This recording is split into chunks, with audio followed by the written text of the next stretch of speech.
Hey guys, it's your friend Matt here with another video, and it's the dawn of AI now. You guys have probably been seeing that things like ChatGPT have been coming out and Bard with Google, but we're here actually to talk about Copilot, which is your assistant in Microsoft Suite. So if you have Office 365, they're actually slowly releasing little features about Copilot. Not all of it is available right now, but there are some things you can do with it today. So we want to show you what it is so you can get familiarized with it and where else it will be available in other areas of your Office suite.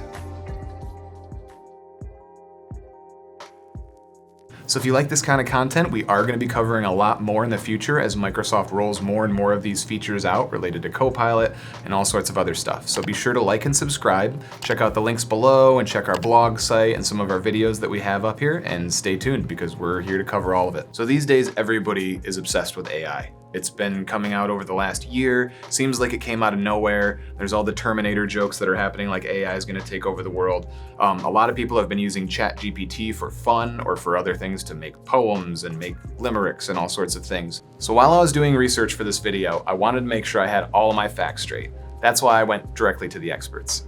ChatGPT is an AI that can have conversations with people.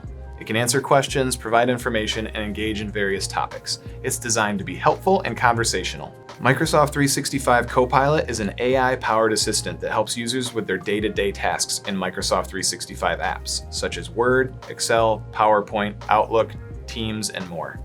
It can help users ask questions and get help with tasks and receive personalized recommendations.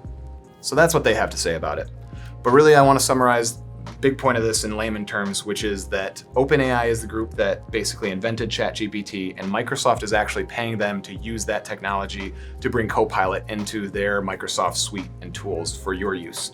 A lot of people are a little bit worried about how their data is secured, and if you didn't know, when you post stuff to ChatGPT or ask it questions, it does basically take your data and do whatever it wants. It's out there in the wild, wild west now.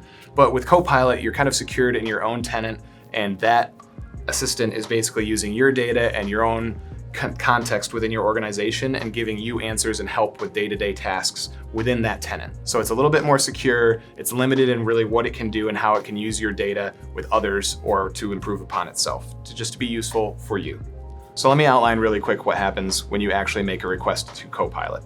It starts in your Microsoft apps, whether it be Word or PowerPoint or Outline, and you ask it something. That goes to Copilot, and it actually sends it over to Microsoft Graph, which organizes all of your emails, your files, your meetings, and your chats.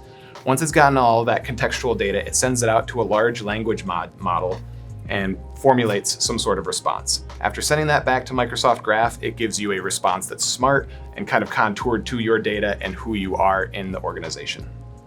I want you guys to start playing around with Copilot and chatting with it and making some of these responses because it's actually coming to the rest of your Microsoft 365 apps within the next year. So you'll find yourself in a Word document needing to generate a draft or a full document, and you can actually have Copilot generate that for you and then iterate it from there. Things like updating, formatting in PowerPoints, new and old PowerPoints. Copilot will be there to help do all of that stuff fluidly. It can detect patterns and trends when you're in an Excel spreadsheet. Even things like generating automated emails or taking meeting notes while you're in Teams calls. All of this stuff is going to be available relatively soon, but it's really only useful when you've had practice playing with Copilot. So let's start leaning in and talk about what you can actually do with Copilot today in Edge.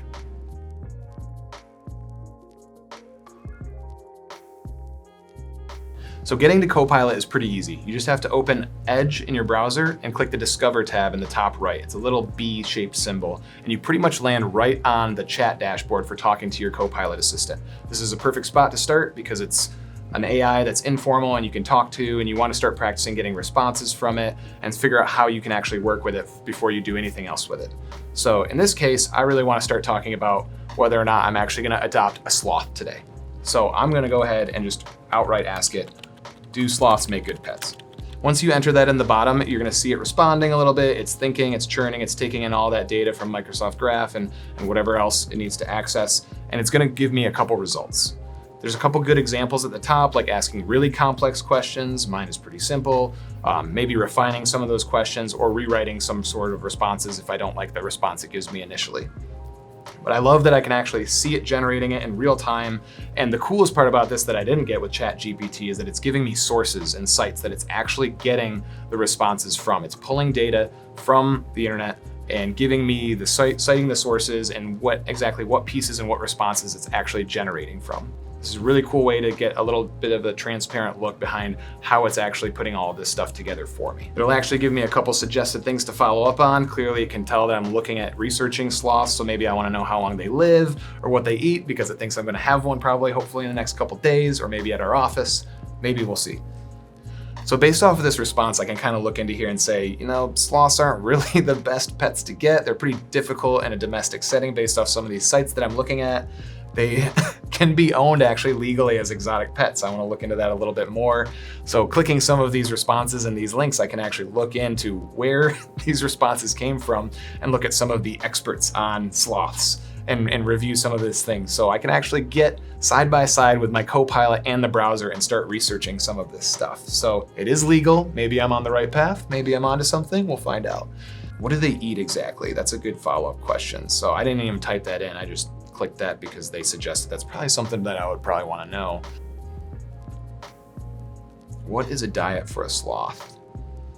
So they're widely believed to be herbivores. Sounds like that's up for contention maybe a little bit.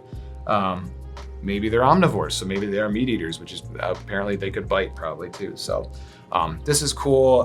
It goes into mostly, this is all National Geographic type stuff. I don't think I'm gonna find a whole lot about buying sloth food at the drugstore down the road or anything like that. So I'm getting pretty good research here and finding out that, generally they're legal, but a lot of people have them. Michigan is a permitted state to have an exotic pet in, so maybe there's a chance here. Well, good stuff to know. I'm already learning that it's pretty generally difficult to get my hands on a sloth and to have a sloth get its hands on me.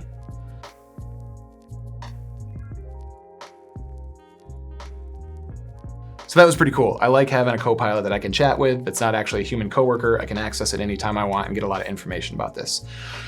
Let's say I do get my hands on a sloth, but I don't have all the time in the world to stay at home and I want to be able to bring it into the office. So I want to write an email to my boss asking if it's okay that I bring him into the office. We can actually go to the Compose tab and get Copilot to write that email for us. So write me a formal request to bring my pet sloth into the office. We'll see how this goes. Right now, there's a couple options here in the composition styles. Like I want a professional tone. I think that's important right here. My boss wants me to know that I'm serious about this thing and it's not a joke. It's not a joke. And the format, right now is set to paragraph. I want to make it an email. So like Copilot's letting me decide how and what it's gonna basically curate for me and in what fashion, which is really good. And we'll keep this short and sweet for the beginning. Let's just see, like this will be like a feeler email. Maybe it'll be fine.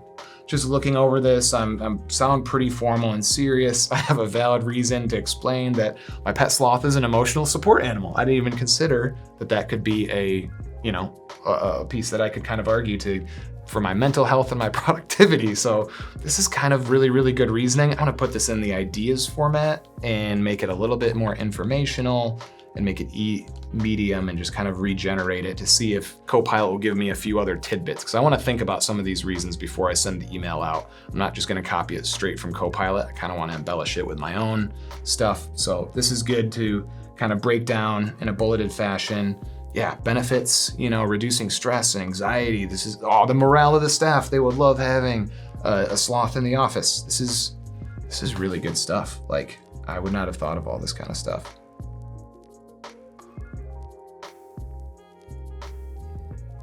So in summary, I still want a sloth, but I also want you guys to start using Copilot today so that you're ready when it hits all your other apps in the near future.